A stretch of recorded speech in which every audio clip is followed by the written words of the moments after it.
Dude, how much time do we have here? Come on, man.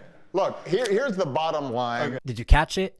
Here's the bottom line. I love that. That's a speaking technique. It's called a summary prompt, and it's just one of the speaking techniques that Barack Obama uses in his interview with Hassan Minhaj, and it's what we're going to analyze here today. Why is Barack so interesting to listen to? We're going to cover 4 techniques that you can use in your work and personal life. My name is Michael. I'm a public speaking coach, and I'm one of the creators of the Ultra Speaking Method. And by the end of this video, you're going to have things that you could use on the fly whenever you're speaking off the cuff to be more clear and more interesting to listen to.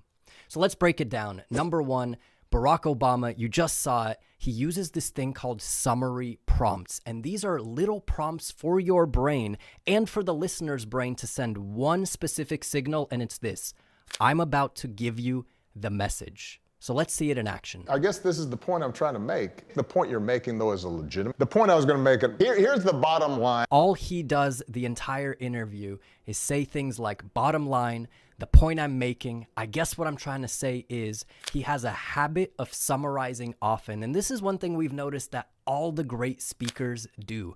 They summarize their message often. All right, number two, and this is related. Barack doesn't just give you the message, he shows it to you. He brings it to life, and he uses a couple of techniques, but mostly analogies and examples. Let me give you a specific example. Here's an example. Take an example like, here's another way of saying it. Here's another way of saying it. That's what he does throughout the entire interview, and it's so effective. He, like all great communicators, know that there's no one way of explaining something. So he's constantly trying to show you different ways of seeing an idea. He uses examples, he uses analogies in hopes that you can picture what he's saying.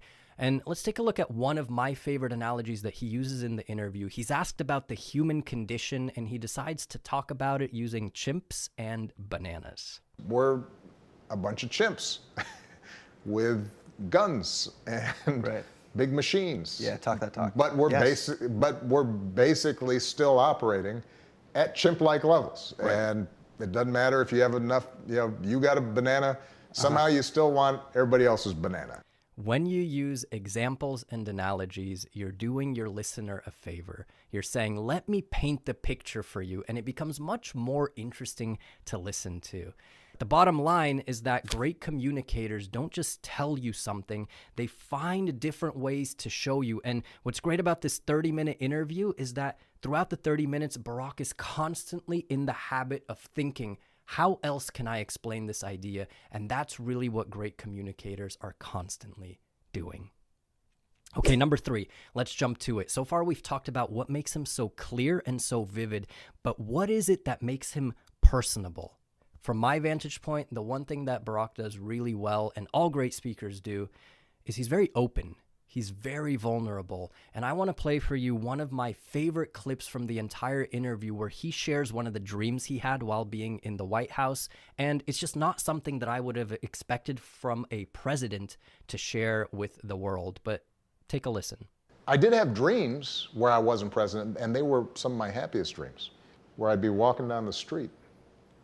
And it was a nice day, and I'd stop and get like, in a little bodega, I'd stop and get like a iced coffee or something. Yeah. And I'd sit on a bench, and suddenly I realized nobody recognizes me. And that's the only thing that happened in the dream. I'd just be sitting there chill. Okay. And I felt like I'd won the lottery. I had no idea that one of his best dreams, his happiest dreams, was when he wasn't president and he wasn't recognized.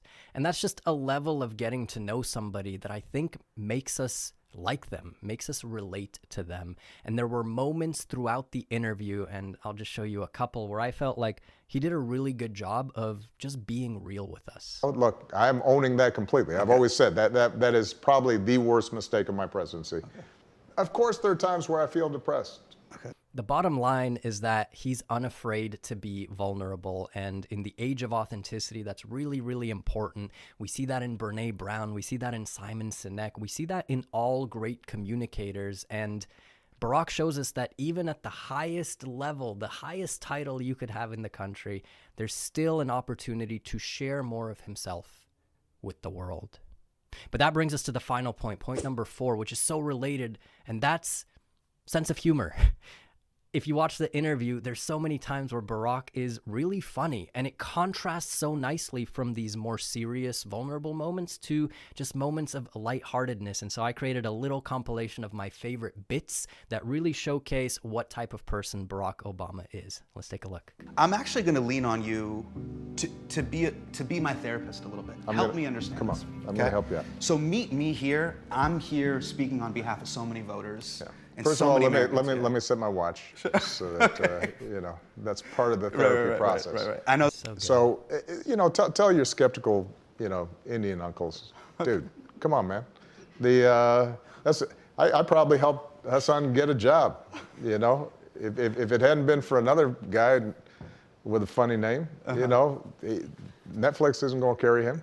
Do you have any questions for me in my body of work?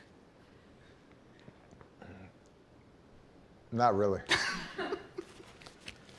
I mean, copy that. You know, maybe shoot a little higher. We've seen this from Barack Obama before. He's been on Between Two Ferns with Zach Galifianakis. That's an amazing video to watch. But the point is that he's just a funny person. That's part of his personality, and he's unafraid to show it. And that's really the theme of this video, is that at the end of the day, I think what makes him so likable, or perhaps just so interesting to listen to, is it feels like he is being himself. There's so many moments where that happens in the video, and I think it comes down to authenticity. The bottom line is that communication is a skill, and all of us can learn it, and you already have what it takes. If you're interested in improving your communication, there's a free ebook in the description about how to speak better under pressure and thrive in the moment. And at the end of the day, bottom line, my summary prompt is this: you already have what it takes to be a great speaker. So I hope you continue on that journey, and I'm going to see you in the next video. Thanks for watching.